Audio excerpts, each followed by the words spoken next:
안녕하세요. 문학소년단입니다. 안녕하세요. 로맨스 정입니다. 안녕하세요. 수진입니다. 예, 안녕하십니까, 여러분. 안녕하세요. 네. 또 조금 뭐랄까, 쉬었어요. 네. 네. 맨날 쉬네 얘네들은 라고 네. 생각하시겠죠? 이게 뭐 다들 뭐 일들도 있고 또 이게 또 대선이니까요. 또 나라에 아주 중요한 일을 앞두고 있으니까 저희가 이 방송이 뭐 언제 나갈지 모르겠지만 뭐 새로운 대통령이 있는 상태일 수도 있겠네요. 아니면 진행 중이거나. 웬만하면 그렇게 되겠죠, 그쵸? 네. 자, 그러면은 오늘의 책과 작가 소개해드리도록 하겠습니다. 천명관 작가의 고령화 가족입니다. 천명관 작가 저희 두 번째 읽고 있습니다. 첫 번째 작품이 지난 시즌의 거의 마지막 화였죠, 아마. 그쵸. 네, 마지막에 등장해서 시즌 전체를 사실 좀 쌈싸 먹었었던 고래의 그 천명관이고요. 1964년생 작가이고 고등학교 졸업 이후에 20대 때 골프 용품 판매 그리고 보험 외판원 등 여러 직업을 거치다가 30대 때는 충무로에서 시나리오 작가로 활동을 했고요. 원래 목표였던 영화감독 데뷔에는 실패했습니다. 그러다가 40살에 동생의 권유로 처음 단편소설을 써봤는데 그것이 프랭크와 나라는 단편소설이었고요. 그걸로 2003년에 바로 등단을 했고 그 이듬해 연이어 나왔던 작품이 아까 잠깐 말씀드렸던 지난 시즌 저희가 다뤘던 고래입니다. 네. 듣다 보면 뭔가 좀 고령화 가족과 읽으신 분들이라면 좀 비슷한데 그리고 안 읽으신 분들이라도 앞으로 저희의 이 설명을 들으시다 보면은 조금 이것 역시 고령화 가족의 천명관의 어떤 개인사적인 뭔가가 담겨져 있긴 하구나라고 눈치를 채실 것 같습니다. 고령화 가족은 그럼 어떤 이야기인지 2010년에 출간한 소설이고요. 아마 네이버에 검색을 하시면 영화, 동명의 영화가 먼저 나올 텐데 이것 역시 작가가 직접 자기가 쓴 소설을 시나리오로 직접 각색했고 송혜성 감독의 연출로 만들어진 영화입니다. 동명의 제목이고요. 2013년에 개봉했다고 합니다. 114만 명이 동원됐고 그래도 100만이 넘었네요. 네. 제34회 청룡 영화상 인기스타상을 수상했습니다.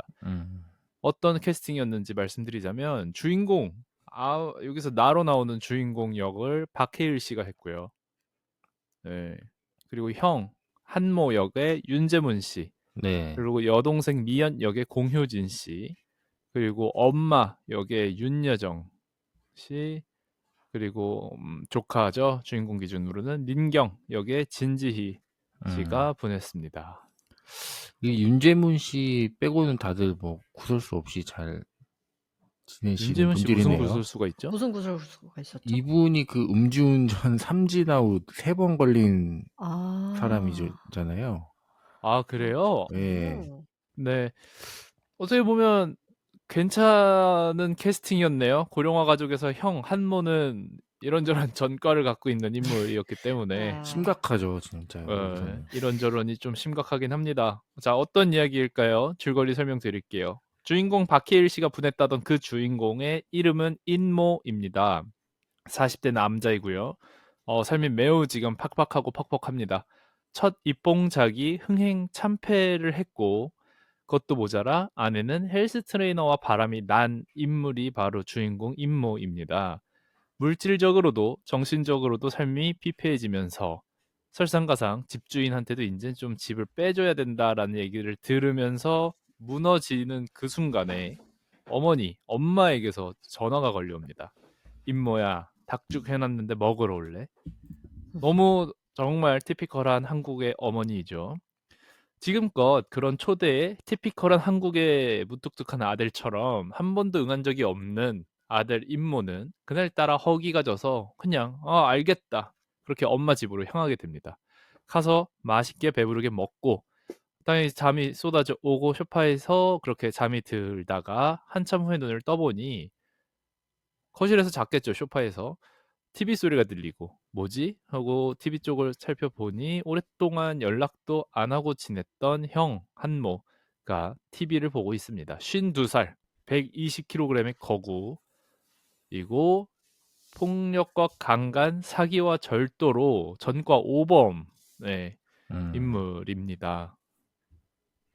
좀 제목이 심상치 않죠. 예, 그쵸. 그냥 단순한 뭐 그냥 질 나쁜 내 느낌이 아니라 진짜 좀 조금 심각한, 이 형제 사이 역시 뭐 좋지는 않습니다. 어렸을 때부터 이 폭력과 강간, 사기와 절도로 얼룩진 전과 5범의 유년 시절 역시 굉장히 폭력적이었고 형한테 언제나 맞고 자랐기 때문에 이 형제의 사이는 좋지 않지만 그 반발심이었을까요? 넌 여기 뭐하러 왔냐? 라는 형의 말에 대뜸 선언해버립니다. 나 여기서 살 거야. 뭐 사실 진짜 살 데가 없습니다. 이 임모는. 지금 집도 이제 잃었고. 그렇게 이제 엄마 집에 4, 50대의 형과 동생이 얹혀 살게 된 것인데 그렇게 노모의 집에서 얹혀 살던 어느 날 또 TV를 보다가 잠들었는데 이번엔 일어나 보니까 웬 교복 입은 여자애가 TV를 보고 있습니다. 뭐지? 너 누구지? 뭐 이렇게 얘기를 하다 보니 뒤늦게 깨달은 정체 조카구나. 아까 말했던 민경역. 네, 진지 씨. 조카입니다. 뭐지? 하고 얘가 여기 왜 있지? 하고 알고 보니 여동생인 미연이 남편과 심하게 싸우고 얻어맞으며 이혼을 결심하고 딸을 데리고 집을 나왔던 거죠. 물론 폭력 언제나 허용되지는 않지만 이제 이 형의 비아냥거림을 들어보면 미연이 이제 바람을 폈기 때문에 이제 집안이 박살이 난 것이다. 뭐 이렇게 얘기를 해볼 수 있을 것 같습니다. 그렇게 계산해 보면 평균 나이 47세의 다섯 식구가 좁은 집에서 갑자기 이 아버지랑은 이제 이혼이 아니라 아버지를 이제 잃었죠. 네, 아버지가 불의의 사별이고, 사고로 돌아가시면서 이제 어머니가 또 갑자기 말년에 고생을 하시게 됐는데 사실 또 이렇게 가족들이 뭉치니까 어머니는 뭔가 또 으쌰으쌰 하는 것이 있고 하지만 과연 이렇게 화목하게만 끝날런지 이런저런 사건과 에피소드들이 있고 결국 형 한모도 집을 떠나고 나중에 여동생 미연도 또 이제 또 결혼을 다시 해서 뭐 나가게 되고 또 임모도 정신 차리고 이렇게 저렇게 뭔가 어쨌든 살아가는 정말 네, 고령화 가족의 에피소드들을 다룬 소설입니다. 이 책 읽어. 마라. 오늘의 책 고령화 가족이었고요. 이 책을 읽어야 할지 말아야 할지 이야기해 보도록 하겠습니다. 먼저 읽어야 하는 이유는 네, 로맨스 정의입니다. 네, 읽지 말아야 하는 이유는 저 수진이 해보겠습니다. 네, 네, 먼저 읽어야 하는 이유입니다. 그 전에 앞서서 제가 읽어야 하는 이유를 선점을 했는데 이거 읽자마자 수진 씨가 싫어할 것 같아가지고 제가 그냥 읽어야 하는 이유를 제가 먼저 네. 적었습니다. 첫 번째 이유인데요. 인간 백과사전. 그러니까 여기에 진짜 다양한 캐릭터들이 나오거든요. 각종 병맛이라고 불리는 그런 캐릭터들의 종합 선물 세트라고 보시면 될 것 같아요. 뭐 이 캐릭터들이 싸우고 또 찌질대고 또 좀 나아지는 것 같더니 또 반성 없이 사는 이런 모습에서 좀 묘하게 이 사람들이 하나하나 뜯어보면 다 문제가 있는 사람들인데 정이 들게 되더라고요. 그러니까 이 사람들 모두 다 어떻게 보면 조금 어떻게 이렇게 말해도 될지 모르겠지만 좀 망했다. 망한 인생인데 그래도 어떤 그 인류애와 또 같이 산다는 그 훈훈한 메시지를 느낄 수 있는 작품이기 때문에 한번 읽어보셨으면 좋겠습니다. 네. 읽지 말아야 하는 첫 번째 이유는요. 같은 이유인데요. 네. 등장인물들이 범상치가 않습니다. 뭐 실패한 영화 감독인 주인공은 그렇다고 치고 형은 뭐 전과 4범의 건달 출신인데 알고 보니까 이복 형제였고 아끼던 여동생은 뭐 술집 마담이었고 네, 또 근데 아빠도 또 다르고. 네, 그 여동생은 또 심지어 이부 동생이에요. 마라맛 설정. 네, 그래서 이보다 콩가루가 심하기 힘들다 싶은 등장인물들이 나오면서 초반에 쉽지 않겠는데 하는 생각이 들었거든요. 그래서 음. 임창정 씨가 나오던 2000년대 초반 그 B급 감성 영화의 느낌을 아, 생각하시면 될 것 같아요. 맞아요. 예. 이런 내용을 좀 이런 감성의 영화를 평소에 별로 좋아하지 않으셨다. 이러면은 그렇게 좋아하지 않을 수도 있을 것 음, 같습니다. 뭔가 한 15년 전쯤 명절이면 극장가에 걸리던 뭔가 이번 그죠. 추석 연휴 뭐 깔깔거리는 뭐 예. 저거 이렇게 이제 홍보가 되던 가족 음, 영화. 맞아요. 뭐 OF데이, 뭐 네. 위대한 어, 유산, 두사부일체 뭐 이런 느낌이죠. 네. 아, 어. 맞아요. 되게 비슷합니다. 네. 네, 두 번째 읽어야 하는 이유입니다. 이게 천인명관 작가의 작품이다 보니까 웃기긴 한데 뭔가 이 웃기고 이상한 이 사람들의 모습 속에서 어 나의 모습을 좀 찾을 수가 있는 부분들이 있거든요. 이게 지나치게 이 인물들의 특히 임모의 그런 생각들을 솔직하게 표현을 해놨는데 그게 이게 글로 나오면은 이게 문제가 될 법한데 그 속으로 사람들은 각자 뭐 이런 생각 저런 생각 하며 살잖아요. 근데 그런 부분들에서 나랑 비슷한 부분도 있네. 또 그런 것도 있고 또 사회 비판적인 메시지도 있죠. 뭐 어떤 이런 사회적으로 뭐 이런 구조의 문제 이런 것들을 좀 유머러스하게 녹여냈는데 이런 재미가 있는 묘한 재미가 있는 독서이기 때문에 한번 읽어보셨으면 좋겠습니다. 네. 읽지 말아야 하는 두 번째 이유는요. 이거는 천명관 작가 특징인 것 같아요. 성적인 내용이 너무 많아요. 맞아요. 예. 그래서 이게 그 성적인 묘사가 보통의 소설들이나 이런 데서 등장하는 예술적인 영역의 성적 표현들이 아니고 약간 천박한 스타일의 음, 그런 표현들이 많아서 근데 이게 뭐 이 작품 자체가 천박하다 이렇게 느껴지진 않거든요. 그냥 이 인물이 그런 인물이구나로 느껴지지만 역시나 그래도 저는 이게 어 상당한 불후의 영역이었거든요. 음, 그리고 내용에 욕설도 많고 뭐 방구 끼고 막 이런 내용도 많고요. 그리고 이렇게 등장인물들이 뭔가 상황을 타개하는 방식이 상당히 일차원적이에요. 뭐 벽돌을 들고 다니다가 뭐 대가리를 깬다든지. 음. 네. 그래서 좀 과격하고 천박하다 느낄 수 있다.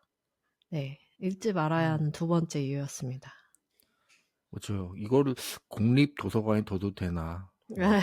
이거 약간 19금 붙여야 되지 않을까? 그렇죠. 싶은 생각이 좀 들었거든요. 네. 자, 마지막 읽어야 하는 이유입니다. 이 가족 얘기잖아요. 이 가족 얘기를 읽다 보면 우리 가족을 한번 생각하게 되죠. 근데 이 그런 뭐 유명한 천문장 같은 거 있잖아요. 뭐 불행한 가정은 뭐 저마다의 이유들이 뭐 있다. 뭐 이런 뭐 내용의 책도 있는데 안나 카레니나 그렇죠. 천문장인가요? 예, 뭐 그런 것 같아요. 근데 그런 걸 볼 때, 이 가족의 스토리를 읽다 보면은, 우리 가족의 문제는 문제가 아니구나. 맞아요. 상대적으로 그렇게 느낄 수가 있습니다. 음. 그나마 양반으로 느껴지기 때문에, 그런, 우리 더 심각한 상황을 보면서 얻는 위로도 분명히 있다고 생각이 들어서 한번 읽어보셨으면 좋겠습니다. 네. 읽지 말아야 하는 세 번째 이유는요. 저는 이 소설을 고래를 읽고 읽었잖아요. 그래서 좀 기대감이 엄청 높았던 것 같아요. 예. 음, 그래서 고래는 상대적으로 이 소설과 비교해서 약간 장르극도 섞여 있고 그런 판타지적인 느낌이 되게 강한 소설이어 가지고 그런 느낌을 되게 스케일이 큰 느낌을 기대했는데 이거는 그런 느낌은 아니거든요. 되게 현실적인 내용들. 현실에 아무튼 고래보다는 가까운 내용인데 그래서 고래를 먼저 읽으시고 기대치가 저처럼 한껏 올라간 상태로 읽으시면 조금 실망할 수도 있다. 음. 네. 그래서 비추합니다. 예. 네. 챈들러 씨는 어떻게 읽으셨을까요? 저는 어려웠습니다. 이걸 읽고 나의 이 최종적인 감상평이 어떠한가 정리하는 게 좀 어려웠는데 한번 천천히 풀어보겠습니다. 처음에는 우선 초반 몇 장을 읽어가면서는 너무 자잘하게 우리 주변에서 흔하게 볼 수 있는, 물론 캐릭터 설정 값은 흔하지 진짜 않습니다. 그렇지만 그냥 정말 시민 1, 2, 3, 4, 5가 사는 이야기, 가정사, 세상에 참 들여다보면 사연 없는 집안 없다고. 각자 집안엔 다 이런저런 사연이 있으니 이 정도 사연 찾는 거 일도 아닐 겁니다, 대한민국에서. 그런지라 이걸 왜 읽어야 되는 걸까? 좀 어떤 정말 이걸로 내가 뭘 얻을 뭐 꼭 얻어야 좋은 독서는 아닙니다만 어쨌건 이걸 읽고 났을 때 '내 인생이 그래도 좀 더 좋게 변했다.'라고 얘기를 할 수 있을까?'라는 생각이 든다면 아마도 아닐 텐데, 네. 이런 결론이 내려지다 보니 좀 독서의 동력이 생기지 않았습니다. 그래도 어쨌건 계속 꾸역꾸역 읽다 보니 이걸 작가의 필력이라고 해야 될런지 아니면 시나리오의 힘이라고 해야 될런지 독서에서 묘한 매력이 느껴졌는데, 무엇보다도 일단 가장 큰 매력은 독서 자체가 쉬웠다라는 것에서 왔다라는 걸 부인할 수는 없을 것 같습니다. 그냥 정말 뭐 어려울 게 뭐가 있겠습니까? 뭐 맞아요. 해밍웨이를 좋아하는지 간혹 해밍웨이의 책 이야기가 나오고, 또 어쨌건 이 영화 감독의 이야기이고 천명관 자체도 영화 감독을 꿈꿨던 사람인지라 그걸 굳이 숨기진 않았기 때문에 고전 영화에 대한 이야기가 나오기는 하지만 추상적일 거 하나 없이 정말 그냥 사람 사는 이야기라서 이거를 읽는데 독서 난이도가 좀 있다라고 말할 수는 없을 겁니다. 그렇기 때문에 그냥 술술술 읽어 나가니까 그 속도감 자체가 어떻게든 매력으로 다가왔겠죠. 그 와중에 하지만 좀 세련됐다 혹은 '아 이건 정말 좋은 이야기네.' 라는 느낌은 전혀 받지 못했으나 뭔가 계속 읽게끔 하는 이야기. 왜냐하면 이 뭐 궁금한 게 뭐 있겠습니까? 나중에 반전 뭐 처음부터 깔아 놓은 밑밥도 없고 이러다가 뭐 결국에는 이렇게 다시 또 이 고령화 가족은 해체되겠지. 혹은 뭔가 파국이 있으려면 있을 것이고 어떻게 보면 해피엔딩 사실 궁금할 게 없는 평범한 사람 사는 이야기인데 그거를 계속 읽게 하는 그 이야기를 계속 듣게 하는 데에는 뭔가 힘이 있다는 거 아니겠나. 계속 왔다 갔다 합니다. 저도 지금 네, 의견이 중원부원하는 것 같지만 이게 진짜 조금 모순적이지만 재밌지는 않은데 또 재미없지는 않고 그렇게 잘 썼다는 인상은 받지 못하겠는데 그렇다고 뭔가 못 썼냐 하면 그건 또 아니고, 물론 수진 씨가 말씀하신 것처럼 고래 때만큼의 인상, 특색, 임팩트 없는 이야기, 없는 소설이지만 그래도 결론을 내리자면 저는 천명관은 이야기를 잘 쓰는 작가다. 재밌게 이야기를 하는 작가다라고 결론은 내리긴 해야겠다. 하지만 이게 좀 진짜 뭐랄까 아까 그 제가 스스로 줄거리 설명을 하면서도 두 분의 읽지 말아야 하는 이야기와 읽어야 하는 이유들을 들으면서도 계속 생각이 나는 건 진짜 대한민국에서 존재할 수 있는 가족 영화의 모든 이야기들을 다 때려 넣었네. 예, 이복 동생 나오고요. 이복 형제 나오고요. 이부 남매 나오고요. 조카 나오고요. 조카 삼촌의 갈등 나오고요. 뭔가 불량 학생과의 이야기도 나오고요. 그 와중에 또 뒤로 가면 갈수록 갑자기 연쇄살인이 나오고요. 그리고 조폭이 나오고 뭐 마약 거래가 나오고, 그래서 이걸 굳이 왜 넣었지? 진짜 세상에 존재하는 모든 시나리오를 갖다 넣었네? 싶은 부분이 있어서 진짜 약장수는 왜 나와야 됐지? 게다가 이렇게나 갑자기 진짜 린치를 가하는 것처럼 폭력적인 장르가 된다고? 왜 주인공이 죽기 직전까지 맞았어야 되는지 저는 아직도 모르겠습니다.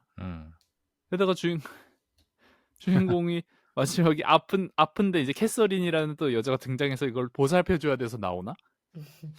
모르겠습니다. 시나리오 작업을 염두에 두고 쓴 소설인지는 모르겠으나 한국 영화에서 정말 여러분들이 한 번씩은 꼭 본 장면들을 다 모아서 짬뽕시킨 것 같은 과함은 아마 여러분들이 모두 느끼셨을 단점이 아니었을까. 저도 그렇게 말씀드리면서 감상평을 마치도록 하겠습니다. 네, 진짜 짬뽕이네요, 짬뽕. 다 있어요. 네. 하나만 골라보세요. 진짜 정말 다 있습니다. 자, 로맨스 정은 어떻게 읽었나요? 네, 저도 이 고령화 가족을 기대를 많이 했거든요. 천명관 작가 작품이다 보니까 음, 근데 생각보다 많이 실망을 했고 출발 비디오 여행이었나 아니면은 그 접속 무비월드였나 그 영화가 좋다였나 아무튼 뭐 영화 소개 프로그램에서 거의 한 10년 전? 이게 2013년 영화니까 거의 그 정도 됐겠네요. 그때 고령화 가족이라는 영화를 인상 깊게 봤던 기억이 있어요. 소개 어, 프로그램에서 이렇게 김경식 아저씨가 요약해 주는 거 있잖아요. 그런 걸 재밌게 봤었는데 그게 그때 당시에는 시청으로 이어지지 않았어요. 이 영화를 꼭 봐야겠다. 그래서 이제 그 한 켠에 이제 남겨두고 있다가 이번에 이제 소설로 처음 제대로 접했는데 음, 정말 아무 생각 없이 읽게 되더라고요. 진짜 생각이란 걸 할 필요가 없어요. 그냥 아무 생각 없이 읽게 되는데 이게 진짜 마치 기억 안 나는 만화책을 읽는 느낌이랄까요? 아니면 음, 그 미용실에서 머리 자르기 전에 좀 이렇게 어, 다운펌이나 뭐 파마 할 때 뭐 잡지 읽으시겠어요 하면서 주잖아요.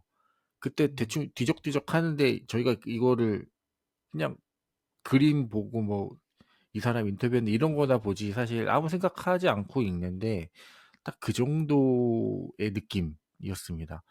그러니까 스르륵 읽기에는 좋았는데 알맹이가 너무 없어요.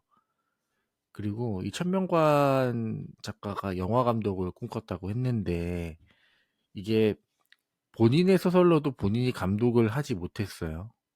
이 고령화 가족은. 그러니까 뭐 물론 제작사나 투자자의 의향 또 이것저것 뭐 경력이 없으니까 영화 감독으로서 음, 제대로 보여줄 만한 게 이게 영화라는 게 또 돈이 많이 들어가는 작업 아니겠습니까? 근데 뭐 이 원작자가 또 영화 키드였고 영화를 하고 싶어 했고 감독 지망생이었는데 고령화 가지고 영화가 나왔는데 송혜성이란 감독이 작업을 했고 뭐 이런 걸 보면서 이 글을 읽으면서 저는 천명관은 왜 감독이 되지 못했는지 짐작할 수 있었던 작품이었습니다. 그러니까 이 전반적인 감이 별론 것 같아요. 흔히 말하는 굴이다. 네, 아, 뭔가 이 사람 감이 후지다. 굴인데, 네, 후지다. 후진데. 유머 감각과 문장은 좋지만 그 형언할 수 없는 촌스러움과 유치함 그리고 아, 묘하게 재미없음이 있는 작가구나라는 거를 이번에 알게 됐어요. 고래는 어쩜 그렇게 잘 썼을까? 그쵸. 그거는 참 의아한 작품인데 아무튼 그런 전반적인 느낌이었습니다. 근데 그럼에도 불구하고 이 소설을 끝까지 읽게 된 거는 읽기 편해서예요. 어, 그러니까 특별히 이게 공감이 가지 않아도 또 아니 이런 뇌절하는 내용이 있다가도 이게 뭐 자연스럽게 받아들여지게 되더라고요. 어느새 그 다음 페이지 넘기고 있고 또 음, 말투도 이 대사하는 것도 좀 자연스럽고 어쨌든 대사를 염두에 두고 쓴 것 같으니까 또 중간중간에 어떤 문장들도 좀 힘이 있고 또 천명관의 유머 코드도 나쁘지 않았습니다.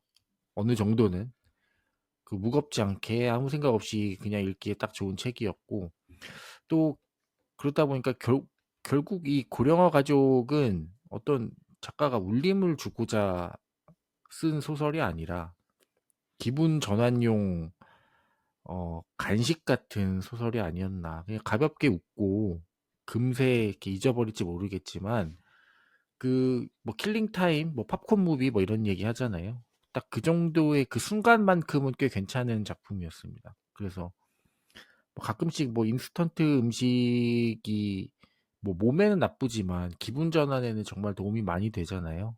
뭐 치킨 먹으면서 스트레스도 풀고 뭐 음. 평소에 먹고 싶었던 뭐 쫀디기 뭐 이런 거 먹으면서 몸에 안 좋지만 내 기분은 좋아지니까 뭐 가끔은 또 그런 게 생각이 나기도 하니까 그런 게 필요하다면 한번 읽어보셨으면 좋겠습니다. 수진 씨는 네. 어떠셨나요? 어, 역시 천명과는 타고난 이야기꾼은 맞구나. 웃기고 시원시원하고 그리고 약간 맵다. 음. 이 맛이지. 이런 느낌이 들었어요. 사람들이 마치 엽떡을 시키는 기분이 아닐까? 저는 엽떡을 좋아하진 않지만 그 엽떡이 다른 떡볶이들과는 비교되는 확연한 그 맛의 방향이 있잖아요. 엽떡만이 나는 그 맛. 되게 인공적이면서도. 근데 다른 인공적인 맛과는 또 뭔가 다른. 네. 그래서 저는 천명관의 소설에 등장하는 캐릭터가 다 되게 모호한 사람이 없고, 그리고 그 캐릭터들이 이야기 속에서 하는 관계적인 역할도 되게 명확해서 이야기 전개가 힘있게 팍팍 나가는 맛이 있어서 항상 좋다고 느끼는 것 같습니다. 저번 고래랑 이번을 비교를 해봐도. 그래서 천명관이 쓴 소설은 이름을 실수로 안 써서 내도 천명관이 쓴 줄 모두가 알 수 있지 않을까? 싶을 정도로 특징이 진짜 명확합니다. 근데 이제 아까 말씀드린 것처럼 고래에 비하면 이야기의 스케일 자체가 너무 작아서 그런 재미는 좀 덜 했지만 그래도 여전히 괜찮은 이야기라고 느껴졌습니다.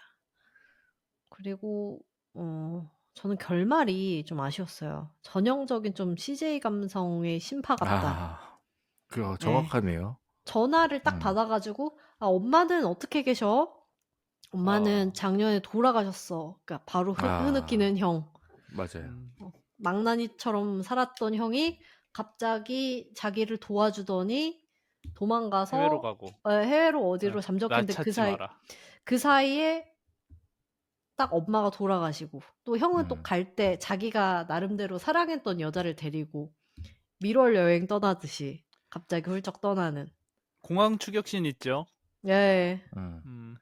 그 깍두기들이 건달들. 이렇게 네, 깍두기들 건달들이 나와서 까만 옷 입고 막 그 찾으러 공항을 다니고. 누비고. 입국장 달려 들어가고. 예. 너는 이렇게 막 갑자기 돈다발을 주면서 내가 그동안 엄마한테 못 해드렸으니까 이건 엄마한테 전해드려. 네. 예. 진짜 너무 심하지 않나? 라고 느끼기는 했지만 근데 또 이거만의 또 맛이 있는 것 같아요. 얘기를 또 깔끔하게 닫아주는 방식. 예. 괜히 많은 사람들이 썼던 것이 아니고. 예. 세련된 맛은 진짜 없는데 이렇게가 아니라면 도대체 어떻게 이야기를 깔끔하게 닫을 수 있을 것인가. 예. 그런 생각이 들면서 상당한 내적 갈등을 독자로 하여금 느끼게 하는. 진짜. 네. 아니 여러분들 읽어보세요. 정말 그러니까 헷갈립니다. 이건 내가 잘 읽은 건가? 못 읽은 걸까? 이 책은 좋은 책일까? 안 좋은 책일까? 이걸 내가 어디 가서 추천해 마라. 추천 보통 저는 안 하겠습니다만 어쨌건 이거를 진짜 묘합니다. 요거. 약간 그런 느낌이에요. 배달을 시켜 먹고 후회하는 것 같은.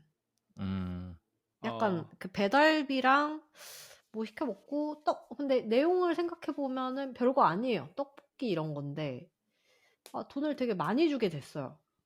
먹을 게 없어서 맛있었거든요. 근데 먹고 나면 기분이 찝찝한 거예요. 내가 이거를 이 돈을 주고 먹었단 말이야. 근데 이게 먹을 게 이거밖에 없긴 했어. 이러면서 먹는 동안 잘 먹었어. 맛있었어. 근데 돈이 또 아깝긴 한 거야. 돈이 또 아까워요. 다음부터 이러지 말아야지. 그랬는데 나중에 또 먹고 있잖아요. 약간 그런 느낌이랄까? 네. 그래서 아무튼 천명관 책은 더 읽고 싶긴 합니다. 이 천명관만의 맛이 있는 것 같기는 해요. 맞아요. 이게 그렇다고 막 읽기 싫은 게 아니라 또 읽으라면 좋다고 읽을 것 같긴 해요. 네. 아니 읽다가 진짜 속도가 붙는다니까요. 네. 너무 잘 읽혀요. 그 참 신기하네. 원래 이렇게 별로 안 좋은 평을 많이 하면은 다음에는 안 읽을 것 같아요. 뭐 이러는데 천명관 책은 이렇게 욕을 해도 어쨌든 재밌네, 읽히네. 네. 뭔가 이런 느낌이 있긴 하네요.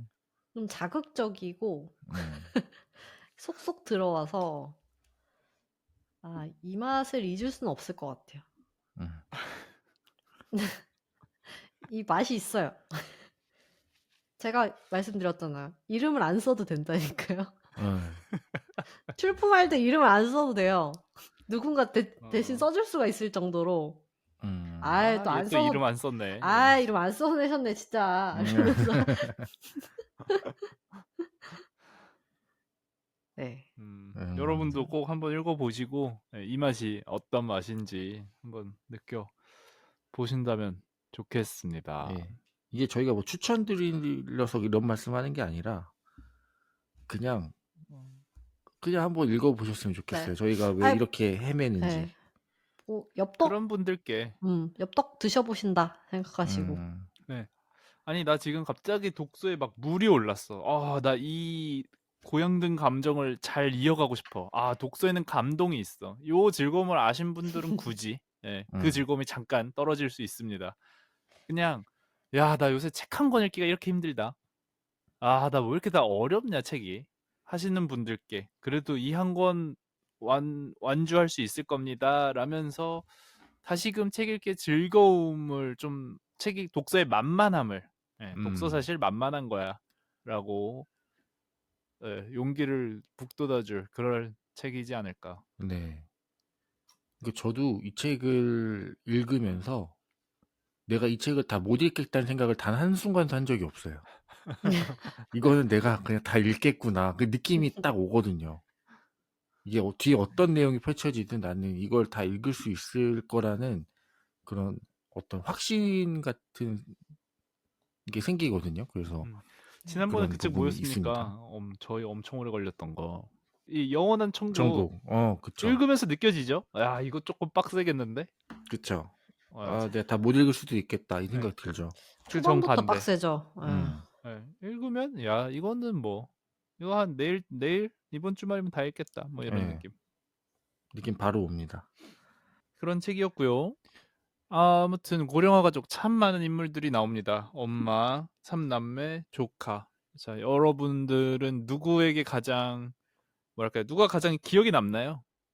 가장 인상이 뚜렷이 남는 혹은 가장 이입해서 혹은 가장 나를 격분시켰던 어쨌건 누가 가장 나에게 강렬했나? 저는 엄마. 엄마. 엄마 왜죠? 역할이 저는 엄청 인상 깊었어요. 사실 읽으면서도 읽고 나서도 계속 엄마 생각밖에 안 났을 정도로 이 어머니 역할이 되게 사회에서 실패하고 심지어는 그 금단을 넘은 자식들이잖아요. 네. 성매매하고 뭐 폭행 전과 있고 그쵸. 강간죄로 막 전과 있고 이런 자식들을 단 한 번도 뭐라고 하지 않고 집에 품어줍니다. 그리고 심지어는 막 칭찬해줘요. 제가 애는 나쁜 애는 아닌데 막 이러면서. 그래서 한없이 자애롭고 착한 사람이구나 이렇게 생각하게 만들지만 과거의 일들이 등장하면서 이분도 범상치 않은 분이라는 게 드러나죠. 결국 네. 이분도 바람을 피웠고 네. 바람을 피웠다가 심지어는 그 바람을 피웠던 그 전파사 아저씨가 뭐 도망을 가면서였나요? 그쵸. 한번 네. 집에서 도망을 갔다가 나중에 딸을 네. 데리고 네. 딸을 다른 데리고 다시 남자의 딸을 데리고 집으로 들어오고 네. 그렇게 살았고 그리고 또 그 애초에 이 아저씨랑 결혼을 하기도 했던 것도 이미 아들이 하나 있는 집에 뭐 전부인이 돌아가시면서 그 집 아들을 이렇게 키우면서 들어오시는 그런 과거가 있으셨던 분이고. 그래서 저는 이 어머니라는 캐릭터가 진짜 묘했던 것 같아요. 심지어는 뭐 집을 다 떠났던 이런 실패한 자식들이 집으로 다시 돌아왔을 때 정말 만신창이가 돼서 돌아왔을 때 평균 나이 47세의 자식들을 막 힘이 나서 삼겹살을 막 이렇게 막 몇 그쵸. 줄씩 끊어와서 막 밥을 먹이고. 그래서 이 이야기가 모두 일어나는 어떤 힘의 원천은 결국에 어머니구나. 엄마가 이 거대한 판을 깔아줬구나 하는 생각이 되게 들었어요. 그래서 이 어머니가 없었다면 이 이야기가 전개가 안 됐을 것 같아요. 네. 다른 분들은 여기서 엄마가 정말 중요할 수밖에 없고 특히 엄마가 해주는 푸짐한 밥. 엄마의 대사 있죠. 사람이 어릴 때는 잘 먹어야 된다.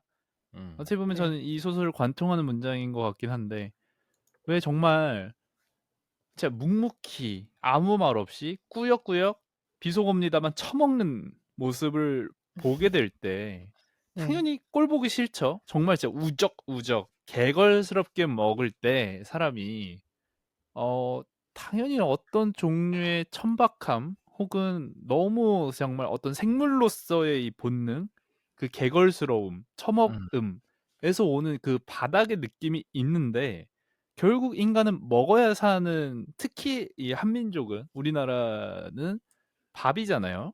그래서 네. 밥심이죠. 모든 인사말이 밥 한 끼고 식구이고 이럴 때는 그래서 오는 이 어떤 묘함, 그 너무 밑바닥의 천박함인데도 불구하고 느껴지는 숭고함.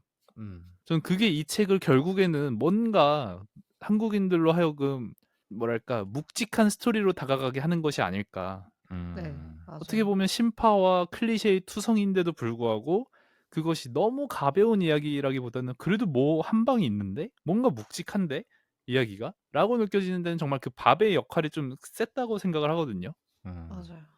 응. 이 그 매개 음. 그거를 이제 해주는 게 엄마이기 때문에 이 극 중에서. 맞아요.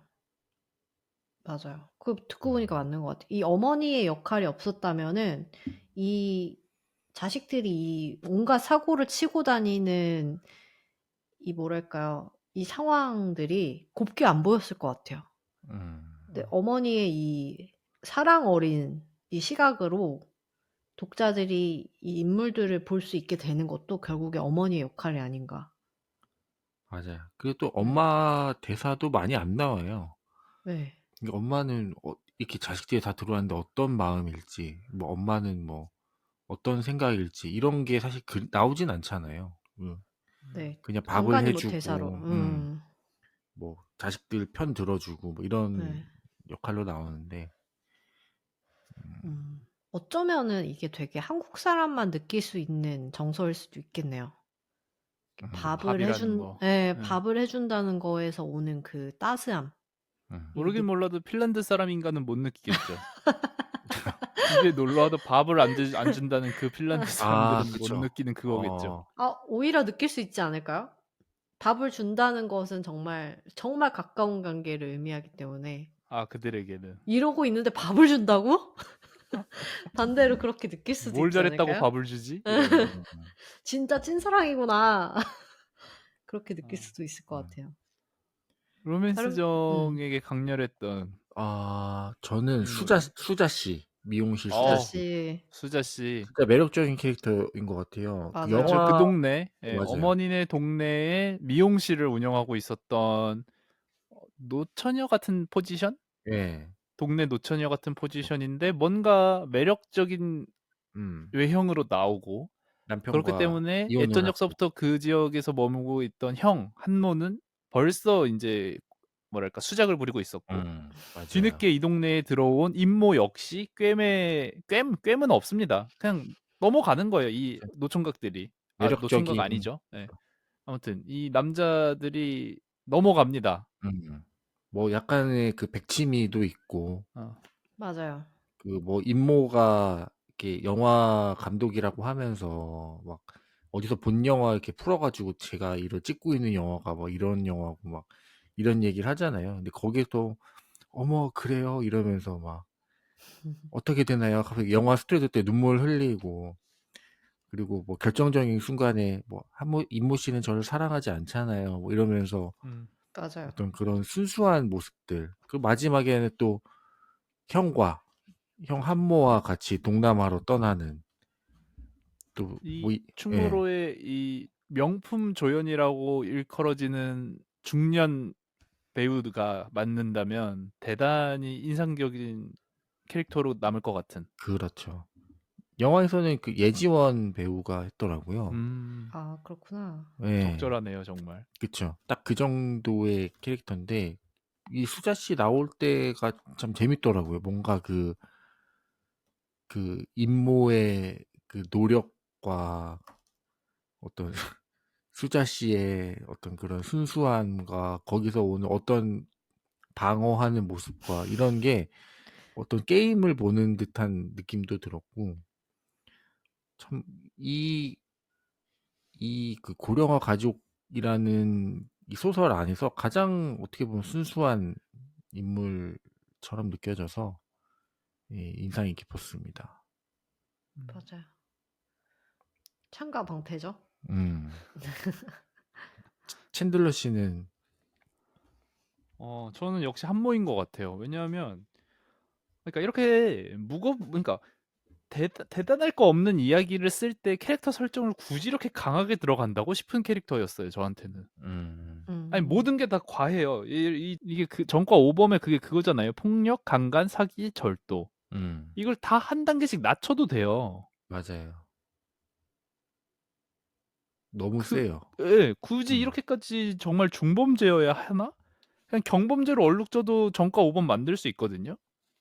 근데 이렇게 세야 될까? 그리고 굳이 그냥 동네 건달 정도로 설정해도 되었을 것 같은데 해외를 떠나야 돼서 그랬는지 아니 그냥 나 뭐 동업자가 필리핀 가재서 사업하러 필리핀 가재서 필리핀으로 떠날 수도 있을 텐데 레알로 일 크게 벌리고 정말 죽을 각오를 하고 튀어버리는 모든 게 이 설정이 모든 게 과해서 게다가 심지어 이유가 밝혀지지는 않았던 것 같습니다만 이 친구가 결국 집에서 나가게 되는 이유가 뭔가 좀 어려 보이는 그러니까 연령대가 어려 보이는 여자 팬티를 들고 자위를 하다가 들킨 거잖아요, 맞아요. 가족들에게. 예. 그래서 인제 가족들은 처음에는 '이 새끼가 진짜 미쳤나. 조카 팬티를 들고 자위를 해?' 여서 인제 분개하다가 그게 뭔가 그게 결국 드러나기로 지금 기억이 잘 안 나는데 조카 팬티가 맞았나? 아니면 엄마 맞았죠. 팬티였나? 예, 예. 맞았죠. 예. 근데 끝까지 그러니까 뭔가 갑자기 이 캐릭터가 조금은 갑자기 좀 멋을 보여주는 그런 장면에서 "그거는 절대 뭐 그런 게 아니었다."라고 얘기를 하는데 뭔지는 말을 안 해줬던 것 같은데 그것도 전 굉장히 과하고 불편한 설정 같거든요. 굳이 가족 얘기를 풀어냄에 있어서 이 캐릭터를 지금 밖으로 내쫓아야 되는데 굳이 이렇게까지 내쫓아야 됐나? 음. 사실 전 이해가 안 갈 만큼 과한 캐릭터라서 좀 많이 강렬했습니다. 좀 맞아요. 이거를 사실 그 등장인물들에게 정을 붙이려면은 어느 정도 것이어야 되는데 이 강간도 사실 뭐 미성년자 강간 뭐 이런 걸로 지금 형을 살다 온 거잖아요. 네, 맞아요. 그런 걸 보면서 애초에 이 한모라는 인물을 설명을 해줄 때 이런 거 보니까 이거는 진짜 좀 심각한데? 라고 해서 진짜 한모한테는 정이 안 가긴 하더라고요. 네.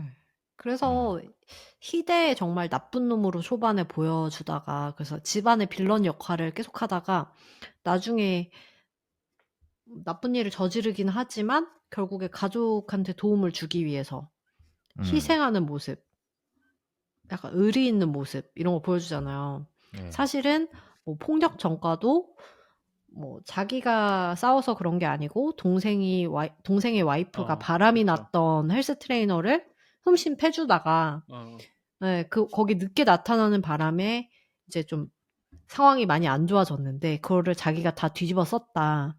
이런 사건의 전말도 나오고 뭐 그 미성년자 강간이라는 그 제목도 자기는 사랑이라고 생각했다. 그래가지고 그게 그렇게 됐지만 정말로 진심으로 사랑했고 사랑이라고 생각해서 상호간에 그렇게 일어난 일이었다. 이렇게 막 설명이 나오기는 하죠.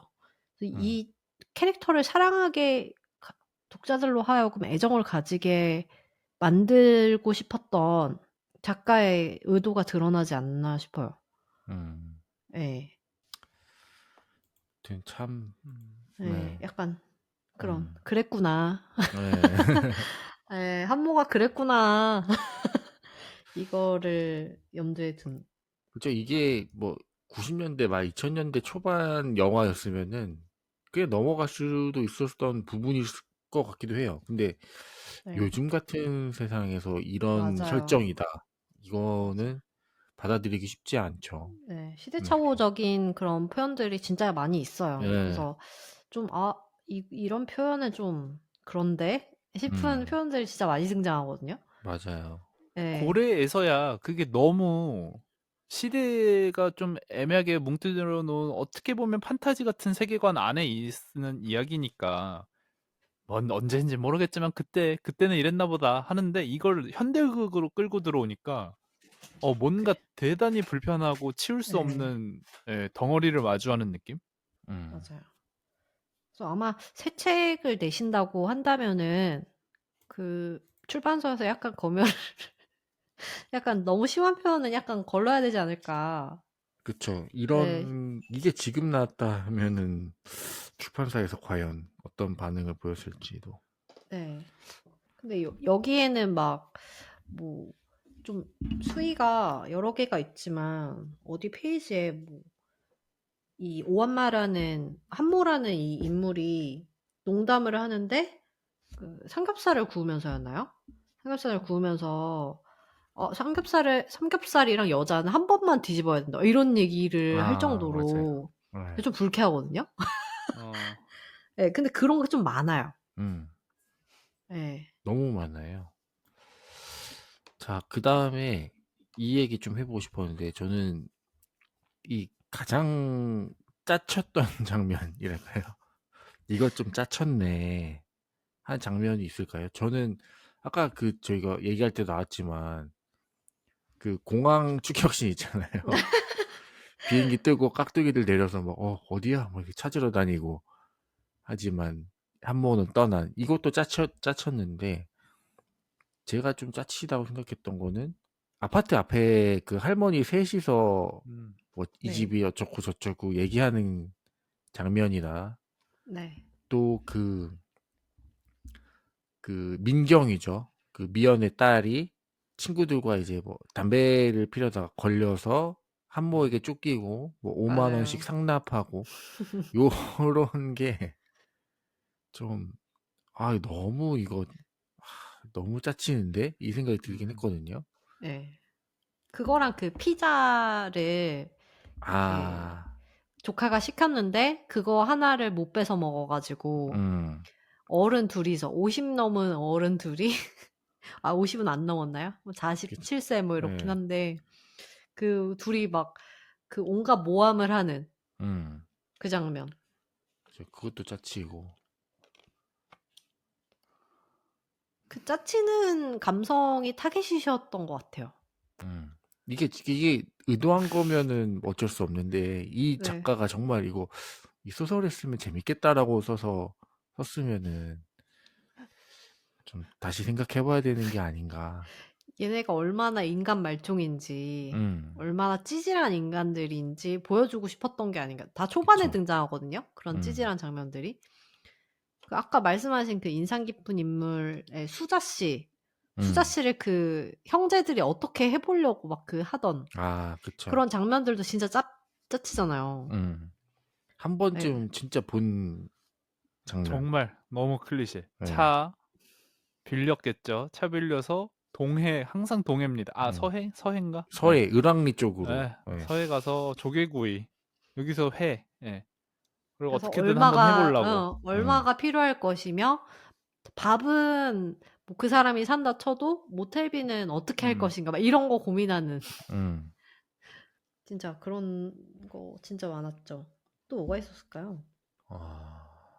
그냥 웬만한 설정이 다 짜칩니다. 저는 오히려 이 서술적으로도 너무 짜쳐서 메모해둔 게 227페이지. 계속 저는 그 환칙이 뭐냐 요거 이 약장수 이야기가 약장수. 언제나 좀 그랬는데 오한만의 환모의 그 형의 별명이죠. 오한만은 황급히 사무실을 나와 대기시켜둔 자동차에 올라타고 뭐 약속 장소로 향했다. 그곳은 남대문 시장에 있는 한 보석상이 있는데 겉으로 보기엔 평범한 보석상에 불과했지만 그 실체는 하루에 수십억씩 주무르는 거대 환치기 조직의 아지트였다.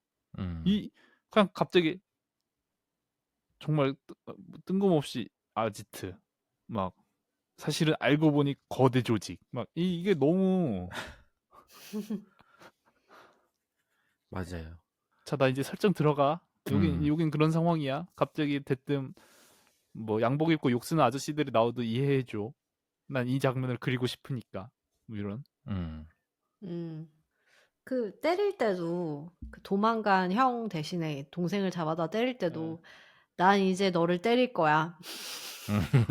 그러면서 때리잖아요. 그러니까요. 근데 그게 멋있는 설정처럼 묘사를 해놨지만 짜치기 그지 없다. 분명히 어디 창고 같은 데다가 해놓고 그쵸. 네, 드럼통에 불 컨테이너. 피워두고. 네. 네. 너무 뻔합니다, 정말. 최근에 제가 그 미국 갔다 오는 길에 그 필사의 추격이라는 영화를 봤거든요. 우리나라 영화인데 제목부터 만만하지 않은데. 네, 딱 이 감성이거든요. 그래서 그 뭐 형사 나오고 뭐 사기꾼 나오고 조폭 자자 나오고 선수 입장. 네, 딱 그거고 그 형사가 좀 뭐 다혈질인데 그거 알죠? 다혈질 형사의 특징 그 파마 머리, 뽀글 머리하고 체크 셔츠 입고 청바지 입고 막 아 형 막 이렇게 위아래 없고 음, 하지만 어느 순간 좀 따뜻한 부분 갖고 있어서 거기에 파트너 붙고 둘이 편의점 앞 플라스틱 의자에서 소주 한잔 하고. 네, 그러고 뭐 위계질 수 없이 경찰이 이 정도 이 한 명이 이렇게까지 해도 되나 할 정도로 그 체계라는 게 있잖아요 경찰에. 그죠.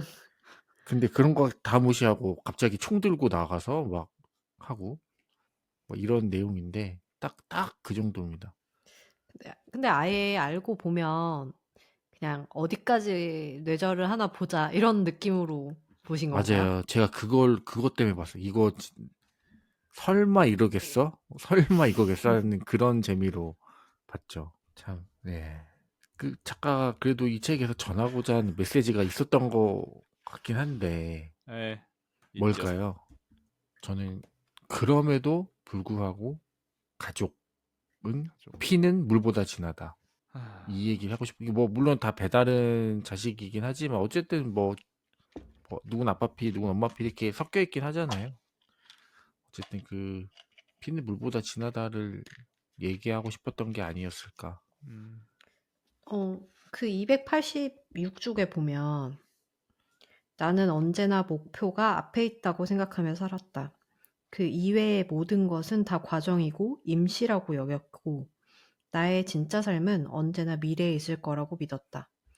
그 결과 나에게 남은 것은 부서진 희망의 흔적뿐이었다. 하지만 나는 해밍웨이처럼 자살을 택하지는 않을 것이다. 초라하면 초라한 대로, 찌질하면 찌질한 대로 내게 허용된 삶을 살아갈 것이다. 내게 남겨진 상처를 지우려고 애쓰거나 과거를 잊으려고 노력하지도 않을 것이다. 아무도 기억하지 않겠지만 그것이 곧 나의 삶이고 나의 역사이기 때문이다. 이 이야기를 하고 싶었던 게 아닐까. 현재를 살아라. 비록 망했어도. 근데 저는 그 로메스정님이 아까 초반에 야, 이거를 읽으면 이 가지각색의 망한 삶들을 보면은 아 이런 가족도 있는데 우리 가족의 일은 아무것도 아니구나 네. 하는 묘한 안도감이 든다고 하셨잖아요. 네네. 저도 비슷한 거 느꼈던 것 같아요. 네, 그래서 뭐 여기서 작가가 전달하고자 하려고 했던 바가 뭔지는 뭐 다른 데 있을지는 모르겠지만 거기서 오는 바가 되게 큰 것 같아요. 네. 그쵸.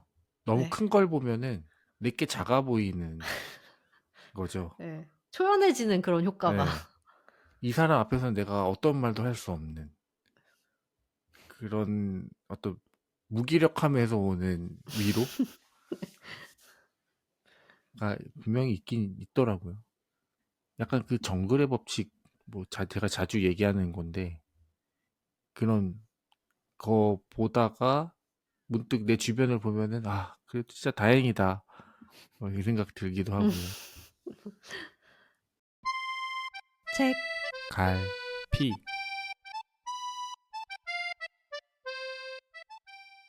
자, 여기까지 이야기 잘 해봤고요. 그러면 이 책에서 인상 깊었던 문장을 꼽아보는 책갈피 시간입니다. 먼저 로맨스 정의 책갈피는요. 네, 로맨스 정의입니다. 페이지는 192쪽이고요. 그 임모의 아내가 헬스 트레이너와 바람이 났고 그 헬스 트레이너를 응징하기 위해 한모를 이용해서 이제 헬스 트레이너를 이제 거의 불구로 만들었죠. 그리고 은퇴하게 했죠. 네, 거의 이제 헬스 트레이너로서는 이제 활동할 수 없게끔 이제 한모가 완전 제껴놨는데 이 둘이 이제 경찰서에 가게 돼서 한모가 임모에게 하는 말입니다. 내가 뒤집어 쓸게. 네, 이런 말을 해요. 젖은 자는 비를 두려워하지 않는 법이다. 저는 이걸 보면서 이 부분에서 딱 이거 미친 이소를 했거든요. 육성으로 터지셨나요? 예. 아, 미친. 이러면서 읽었는데, 이게 딱 너무, 너무 웃긴 거예요. 저 웃겨가지고 일단 썼는데, 이 한모한테서 나올 법한 말이 아닌데, 음. 뭔가 이런, 뭔가 멋있는 무협소설의 말이 나온 것 같아서, 이게 참 재밌어서, 예, 인상이 깊었습니다. 그 다음, 챈들러 씨는요? 네, 이어서 챈들러입니다. 198페이지고요. 네, 뭐 아까 말씀드렸던 밥에 관한 내용입니다. 배고프지? 어여 집에 가서 밥 먹자. 오한마가 교도소에서 나올 때마다 엄마는 그렇게 말했었다. 엄마에게는 아마도 혹독한 세상살이가 도무지 정체를 알 수 없는 무시무시한 괴물처럼 느껴졌을 것이다. 그래서 끝내는 자식들이 실패한 원인을 찾을 수 없었을 것이다. 엄마가 알고 있는 것은 그저 사람은 어려운 때일수록 잘 먹어야 한다는 식의 막연하고 단순한 금언들 뿐이었다. 이 문장인데 그렇게 저 먹먹하고 묵직할 수가 없더라고요. 음. 네. 어머니 입장에서 그냥 모르겠어. 세상이 얼마나 이렇게 복잡해졌는지도 모르겠고 내 이 이쁜 자식들은 왜 자꾸 실패해서 돌아오는지를 모르겠어. 하나도 모르겠는데 그럴 때일수록 가장 단순한 한 문장을 계속 실행에 옮기는. 예. 음, 그럴 때일수록 잘 먹어야 된다. 뭔가 이 기본을 묵묵하게 행하는 것에 대한 이 힘, 묵직함이 참, 네. 이 소설의 그래도 중심을 잘 잡아주지 않았나. 많은 것들이 너무 가볍고 짬뽕이고 하지만 음. 그래서 가져와 봤습니다. 네. 수진 씨의 한 문장은요? 저는 97쪽에 있는 문장입니다. 한 번은 똥이 사라진 적도 있었다. 볼일을 마친 뒤 물을 내리려고 보니 변기 안에 똥이 보이지 않았다. 분명히 아, 똥을 누웠는데 도대체 그 똥은 어디로 갔단 말인가. 배수구 안쪽으로 숨었나 싶어 무릎을 꿇고 앉아 아무리 뒤져봐도 변기 안은 깨끗했다. 분명 똥이 몸에서 빠져나가는 걸 느꼈고 밑을 닦았을 때 휴지에 변이 묻어있는 걸 확인했는데도 똥의 행방은 묘연했다. 도대체 변기 안에서 무슨 일이 벌어진 걸까? 그야말로 식스센스 이후 최대의 반전이 아닐 수 없었다. 그날의 실종 사건 이후 나는 볼일을 볼 때마다 반드시 배설물을 확인하는 버릇이 생긴 한편 중학교 때 배운 질량 보존의 법칙에 대해 깊은 의심을 품게 되었다.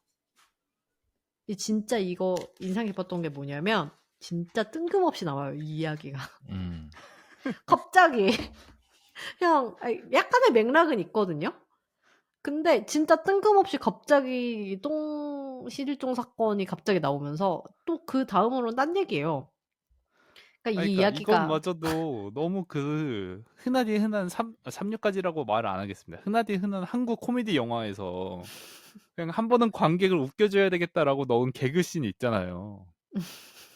너무 그런 느낌? 슬랩스틱 이런 거요. 어. 몸개그 막 이런 거. 웃었다고 이동진 평론가가 되게 부끄럽고 자책할 만한 그런 장면들. 아, 그쵸. 여기에 웃었다는 게 내가 너무 자존심 상하는. 어. 아, 3번 웃었다. 그거죠. 예, 딱 그런 느낌으로 넣어둔. 야, 그래도 이런 거 하나쯤은 있어야지. 약간 어이가 그래서 없었어요. 넣어둔. 이거 보면서. 자, 마지막으로 이제 한 줄 평과 별점을 나눠보도록 하겠습니다. 먼저 저부터 말씀드릴게요. 로맨스 정입니다. 기분 나쁘게 따뜻한 이야기. 별점은 5점 만점에 3점입니다. 그런 걸까요? 따뜻은 한데 이게 마치 여름날에 앞사람이 앉다가 일어난 의자에서 느껴지는 온기? 아, 앉아서 좋은데, 아, 따뜻하네. 예. 그 만원 지하철에서 내 앞에 자리가 예. 났지만, 너무 따뜻한. 그리고 챈들러입니다. 꾸역꾸역 집어넣는 맥기니의 평범함과 묵직함 5점 만점에 3.5점입니다. 네. 수진입니다. 이 맛이지. 5점 만점에 3점입니다. 네. 그렇다니까요. 이렇게 다 한결같이 까놓고서 그렇게 구리다고 해놓고 다 3점을 넘었어. 맞아요. 이렇게 되면은 참 그동안 제가 별점 줬던 게 근데 어쩔 수가 없네요. 이 근데 이게 묘한 또 매력. 아무리 약간 B급 감성의 다른 소설을 보더라도 이 정도의 서사의 짬이라든지 입체적인 캐릭터를 구현하기가 사실 힘든 것 같아요. 이만한 맛이 또 없어요. 그러니까요. 네, 별론 것 같은데 이것만 읽으면 별론 것 같을 수 있거든요. 근데 다른 소설에서 이 정도의 강렬함을 찾기가 힘들기 음, 때문에 맞아. 네, 별점이 세상 낮을 이 수가 정도 하는 없습니다. 거 찾기도 힘들다. 그쵸. 네, 엄마가 뭐 몸에 안 좋다고 엽떡 그런 거 왜 먹냐 하지만 그 어른이 돼도 못 끊는 맛이 있을 수 있거든요. 그쵸. 그거만의 맛이 있잖아요. 그걸 먹어야지 좋아지는 내 기분이 있잖아요. 그렇죠, 그렇죠, 네. 그렇죠. 그 네. 기분은 뭐 다른 걸로는 안 시키고, 되니까. 네, 시켜 먹고 기분은 안 좋을 수 있죠. 약간 후회하고 돈 아깝고. 근데 기분이 좋아졌잖아요. 그쵸. 그거면 된 거죠, 뭐. 네. 네.